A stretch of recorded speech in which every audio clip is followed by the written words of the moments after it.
Welcome back to the O Hockey Show, the best hockey channel in all of the YouTube. Now, I'm here to break the news to you, and yes, I know I'm usually wearing my suit jacket, but I'll tell you what, it is hotter than Hades today, and I don't feel like wearing it because I don't feel like dying. So, I'm not wearing it. I apologize. I know it looks good, and I know I'm hurting your eyes right now, but trust me, I get it. Just look away and listen. Just listen. Anyways, I'm here to break the news for you. So, Tim Stutzle signs an extension, or I forget, was he an RFA or was he just an extension? I kind of forget. I think it's just an extension. Maybe it's not. I don't know. Anyways, he signs for 8 years and for $8.35 million annually average value, which I think is just about where he should be paid. I always said that I've always had in my mind that he is like an $8 million guy. But I will say signing for that long, for that much, for that, all that together is kind of surprising to me because I feel like his value would definitely go up. But at the same time, I do think he's probably an $8.3 million guy. That's kind of, I would say he would end up at an $8 million range. So I think this is a great deal for both sides. I think the Senators are finally turning things around. Not perfect for this upcoming year, but I think they're finally adding things together. They got Giroux. They've got, they're just bringing in guys. I mean, they got DeBrincat for their sake. So I think this is a good move for both ends. I think Stutzle is amazing, and I always said that, well, not to myself, but everybody, that out of those three in that draft year of Byfield, Lafreniere, and himself, I always said that I would pick him. In the World Juniors with Germany, he had amazing points. He was doing amazing, and that was on Germany. He was playing against the likes of America and looking good. So I always could tell that he was going to be the guy out of that group. And I get the point for Byfield, but he hasn't, I mean, he's been in the NHL, he hasn't done much. And Lafreniere, I mean, he was supposed to be the next Crosby, the next French-Canadian guy. And, I mean, he's been handed a platter of talent to play with in the Rangers with Panarin and Zibanejad. And, I mean, Capo Caco. I mean, look how that's turning out. Like, there's a lot of talent on that team, and he has not done a whole lot for them. And Stutzle's been running away with it on the Senators. So I think the Senators, great move for him. And also the Senators also kept around Eric Brantstrom. I think that's a smart move as well for both of them because I think Brantstrom will be a top defenseman one day. I just think he needs to find a right position. I feel like the Senators don't give a guy like him the right type of play style. I don't think the Senators really fit what he's offering to the table, so I think if he went to another team, it would be nice, but just to get him out of RFA status this next year, I think that would work. So, but I think good moves around. Tim Stutzle earns it. Congratulations to the Senators. Also, another RFA sign is Kirby Dach. Now, Kirby Dach traded to the Canadiens during the draft because, once again, Blackhawks are trading away their young guys and keeping the old guys. I don't know. Makes no sense. But Kirby Dach signs for 4 years for $3.362.5, I guess no more points, million. Weird number, but for 4 years, I think this is kind of an underpayment that Kirby Dach took here.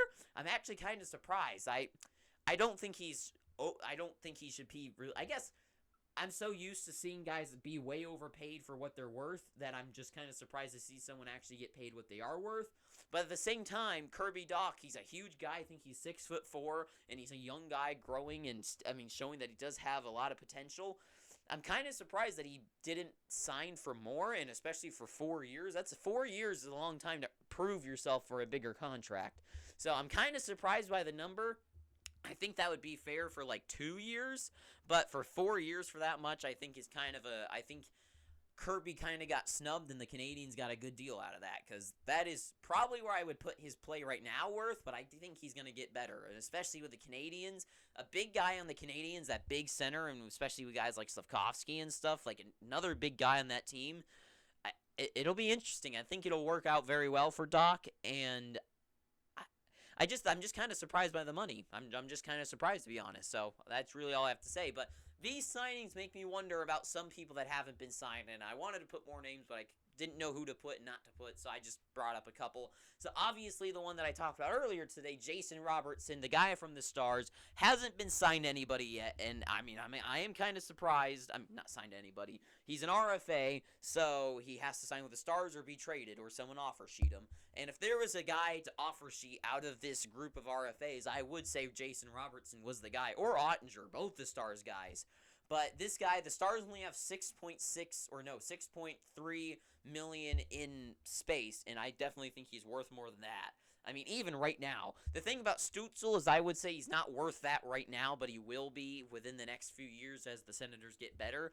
But Jason Robertson, I would say for this next, like, he's already not worth 6.3. He's already worth at least 8 million. So Robertson, that's going to be an interesting deal there. I don't know who they're going to have to move someone, whether it's Sagan or Ben or Radulov, or not even Radulov. He's not on the team anymore. So I don't know who or what the Stars are going to do, but they're going to need to do something about Jason Robertson because he's too good to miss the next season, and I don't know what they're going to do with him, but Robertson's amazing. Also, another guy that I think is way overshadowed is Barrett Hayden.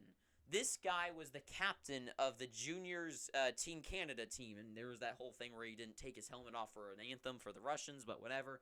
Like, this guy was a leader on that team. Barrett Hayden he is a solid young guy. He's on the Coyotes, so he's not going to have that much guy. Once again, it's like the thing with the Devils. They have a lot of young talent, but they don't have anyone to bring them up. And especially with how the lines are on the Coyotes, that it would be nice to see Hayden play along with, like, Keller, some guys that can boost his play, but those lines are already figured out, so Hayton's not really gotten that experienced veterans around him to help push him forward, and he's a restricted free agent as well. So I think the Coyotes keep him around, especially with how much money they have in space. I just think they're trying to work out what they need to pay him and what not, how much to pay him and how long. So I feel like that's going to work itself out because I think Barrett Hayton is a really good young guy that's being brought up. But other guys that aren't other RFAs, it's like Mikey Anderson. I don't really think the highest of him, but I do think he's a solid guy that the Kings would want to keep him around. God, there's one more RFA that I can't remember right now. But they're also in free agency still. There is PK Subban, which I know he's not the defenseman he used to be, but he isn't the complete worst defenseman. I mean, certain guys I don't know, I would say he's just as good as I don't know, a lot of guys. There's a lot of players that are signed that are a bit worse than PK Subban that a team could pick up, so I'm kind of surprised he's still out there. A couple signings that were brought in was Evgeny Svechnikov to the San Jose Sharks, as well as Svechnikov and, oh God, what was the other one? Oh, wait, no, I was talking about Eric Brantstrom. That was the other one, too.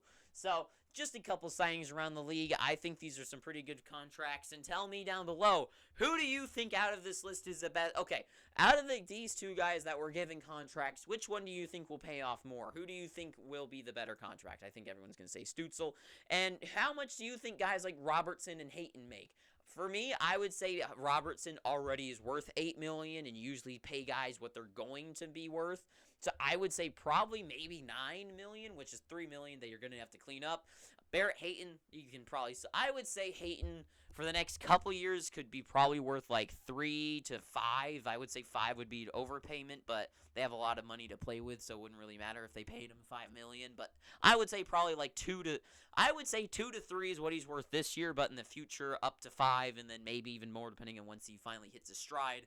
But Hayton definitely deserves his money. So just a few guys that are around the league getting signed, not signed, whatnot. Just a little bit of news to throw at you before the season's going to start at some point. But anyways, that's really all I have to say. Tell me all that down below and make sure you pick up for your free subscription by hitting that red subscribe button. If you like this video, leave a like, not a dislike. Go down below and tell me all that stuff in the comments section. But until next time, I have been your slightly nicely dressed host of the show, Owen. Until next time, too sweet. I hope you have an amazing day. Coyotes. That's for the Coyotes. And, Coyotes, yeah. And, till next time, have a great day. Too sweet. And ta-ta for now.